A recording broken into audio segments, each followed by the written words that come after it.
Yan, siguraduhin natin maigpit para hindi siya maglulus.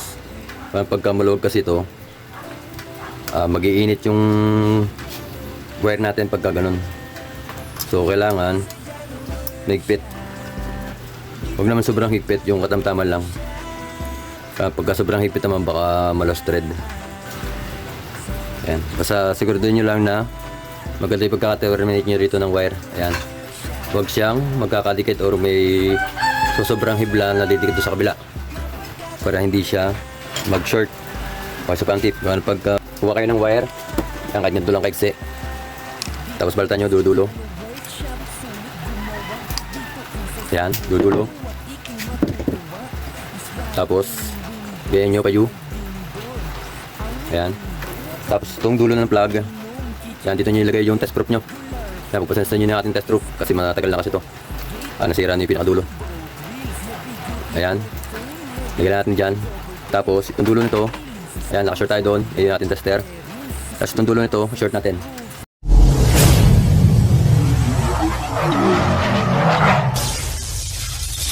Ayan, sa video na to, maggagawa tayo ng extension cord. Ayan. So basic tutorial muna tayo. So kailangan natin na wire ito. Ayan. So gagawa tayo ng extension kasi wala tayong magamit sa project. Yung mga extension cord natin na luma na rin. Kaya bumili tayo ng yan 10 meters na wire, flat cord. Flat cord na yan 1.5 1.2 1.25 mm. Ayan, yung bili nating wire. Yan, ganyan kalaki. Yan, kaya na rin ito yung welding machine. Yan, kahit anong ating gamitin dito. Mga drill, welding machine, kaya nito. Tapos ito, bumili tayo ng plug. Tapos itong outlet. Yan. So, bali, apat yung ating kinuha na outlet. So, gawin lang natin. Pag-iwalay lang natin itong dalawa. Ayan. Subalta natin.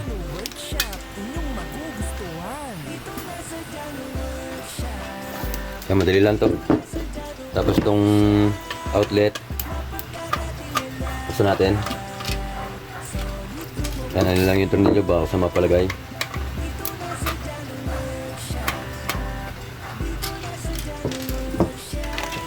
Ayan. So kung makikita nyo rito, ayan, ito yung kanyang screwhan. Ayan, dyan natin kakabit yung wire na yan. So tanggalin muna natin yung tornilyo. Ayan, tanggal ko muna yung kanyang tornilyo. Aking muna ititwist dito para maganda yung kanyang termination. Yan, tutwist ko muna siyang ganyan. Yan. Para matibay talaga. Hindi siya maglulus. Yung kabila, ganun din.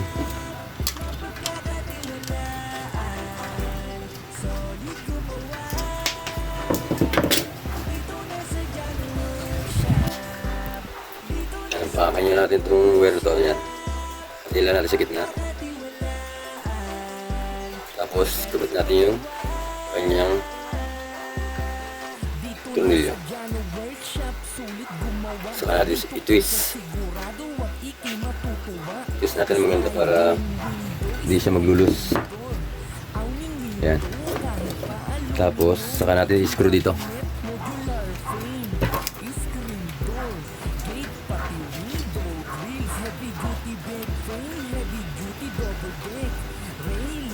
Yan, siguraduhin natin maigpit para hindi siya maglulus. Pagka maluwag kasi ito, mag-iinit yung wire natin pagka ganun. So kailangan maigpit. Huwag naman sobrang higpit, yung katamtaman lang. Pagka sobrang higpit naman baka malos thread. Yan.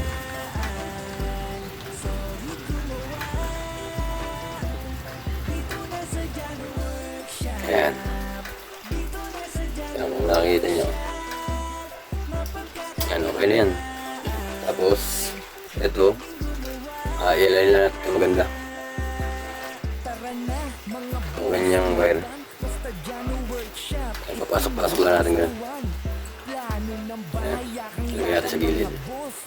Tapos, pasok natin dito sa kanyang gitna. Yan.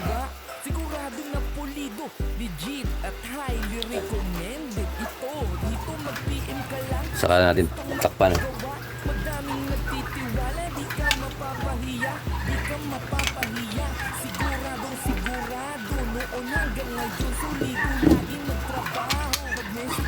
So, ang brand pala natin na nakuhang outlet ay Royo.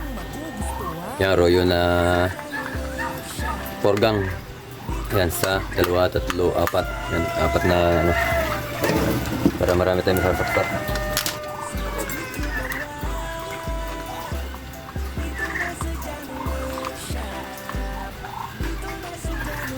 So yan, okay na tayo dito. Kanyang outlet. So, doon naman tayo sa kabilang dulo nito. Yan. So, bali ito ay 10 meters. So, kabilang dulo naman natin lalagyan ng yung plug. Yan. Yung brand natin, Royo din.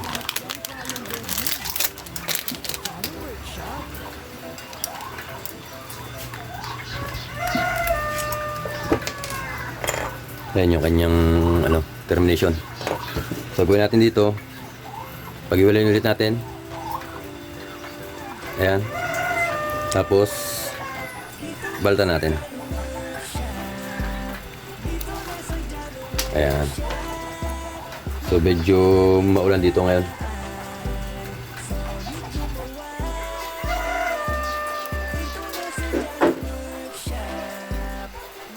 Ayan. Hatiin natin ulit sa gitna. Para may natin yung kanyang tornilyo. Dito na sa Jano Workshop, sulit gumawa. Dito ka sa sigurado at iking matutuwa. Madali lang itong gawin.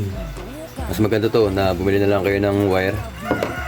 Tapos outlet, tapos plug, tapos assemble kayo.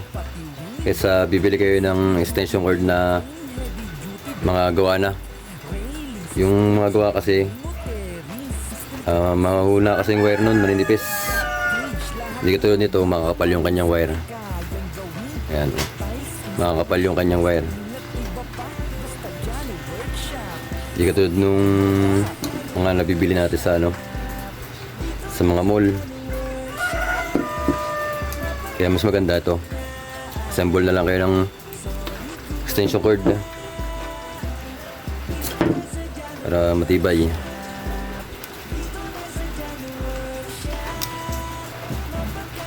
Yan, higpit natin.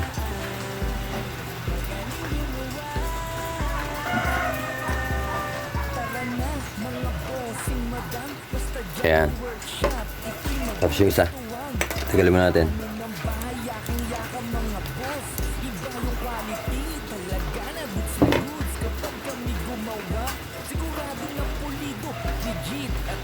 Ayan. Twist natin.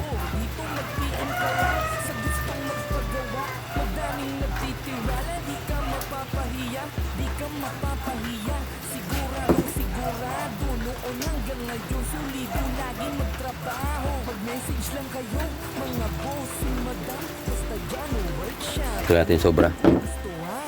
Saka natin higpitan. Yan, madali lang gawin talaga yan. Kailangan nyo lang plies. Yan, 2 plies. O kaya isang cutter. Tapos Phillips screw. Yan, Phillips screw lang kailangan nyo. Makakagawa na kayo ng extension cord. Tapos bili kayo ng outlet. Tapos plug. Tapos wire. Makakagawa na kayo. Ang heavy duty na extension cord. Yan, ipasok lang natin to dito. Tapos ibukan natin bagya yung ano, yung wire. I-align natin. Yan. Basta siguraduhin nyo lang na maganda yung pagkaka-terminate nyo rito ng wire. Ayan. Huwag siyang magkakadikit or may sobrang hibla na didikit sa kabila. Para hindi siya mag-short. Gawan pagka may mapatikit dyan na kahit konting-konti lang, kahit isang hibla, puputok yun mga boss. Kaya dapat walang didikit. Yan, kabit natin itong cover ng plug. So yan, okay na. So bali testingin natin. Tester muna natin para malaman natin kung okay ba yung ating ginawa. So yan, tester natin. So yung gamit natin na tester ay Unity. Yan, Unity lamp tester. So hold natin yung ilaw para makita nyo. So gagawin natin dito ay lagyan natin sa continuity test. Yan, pagka nag-beep sound, ibig sabihin may continuity. So dapat pagka kinuha natin itong dulo na to, ito, tapos pinasok natin dito sa ano nito at may tutunog. So walang tumunog, ibig sabihin hindi ito yung kanyang linya. So, sa kabila natin ano yun. So ibig sabihin may continuity itong dalawang to, continuity. Ayan. Tapos dito sa kabila, yan sa kabilang paa ng plug, kasi nilipat natin dito, dapat meron. Ayan. So ibig sabihin maayos yung pagkagawa natin. Yan, ganun lang pagka-check nung linya kung okay. O ito pa, isa pa na troubleshoot para mas mabilis. O isa pa ang tip, kuha kayo ng wire, yan, kahit ganito lang kaigsi, tapos balatan nyo dulo-dulo. Yan, dulo-dulo. Tapos ganyan nyo pa yu. Ayan. Tapos itong dulo na ng plug, yan, dito nyo ilagay yung test proof nyo. Yan, pagpasensan nyo na ating test proof kasi matagal na kasi ito. Nasira na yung pinakadulo. Ayan, lagyan natin dyan. Tapos itong dulo nito, ayan, naka-short tayo doon. Yan yung ating tester. Tapos itong dulo nito, short natin. At pag short natin to, mag-ano yan, mag-beep sound yung ating tester. Ayan. Yung ganyan kadali pag magte-test, magte-test tayo ng continuity. Dalawang agad. Testing na rin pala natin sa ano, sa outlet. Saka natin. Para kita-kita talaga na gumagana. So ito, sasaksak natin dun sa outlet. Yan, sasaksak lang dun. Dun sa outlet dun.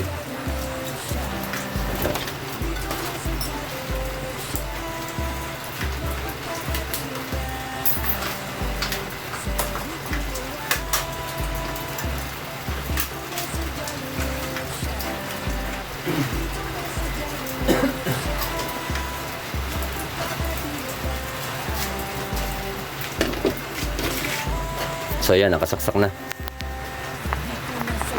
Yan. So ito, plug natin. Testing natin. Yan, gumagana. Sa dulo. Check natin. Gumagana. Dito. Ayan, gumagana. Gumagana. Ayan, gumagana. So ayan, sana nakatulong sa inyo yung konting tip sa video ito. Simple pero may matututunan kayo. Maraming salamat sa panonood, mga bossing ko. Ito na sa Jano Workshop, mapagkakatiwalaan, solid gumawa. Dito na sa Jano Workshop, dito na sa Jano Workshop, mapagkakatiwalaan, magaling gumawa. Tara na mga bossing, madam, basta Jano Workshop, ito'y magugustuhan. Plano ng bahay, yakang-yaka mga boss. Iba yung quality, talaga na goods kapag kami gumawa. Sigurado na pulido, legit at highly recommended. Ito, dito mag-PM ka lang sa gustong magpagawa. Madaming nagtitiwala, di ka mapapahiya, di ka mapapahiya. Siguradong sigurado, noon hanggang ngayon solido lagi magtrabaho. Mag-message lang kayo mga boss, si madam, basta Jano Workshop, inyong magugustuhan. Dito na sa Jano Workshop, dito na sa Jano Workshop, mapagkakatiwalaan, solid gumawa. Dito na sa Jano Workshop, dito na sa Jano Workshop, mapagkakatiwalaan, magaling gumawa. Electrical wiring house, renovation, extension, layout, lahat-lahat yan kayang gawin. Basta Jano Workshop,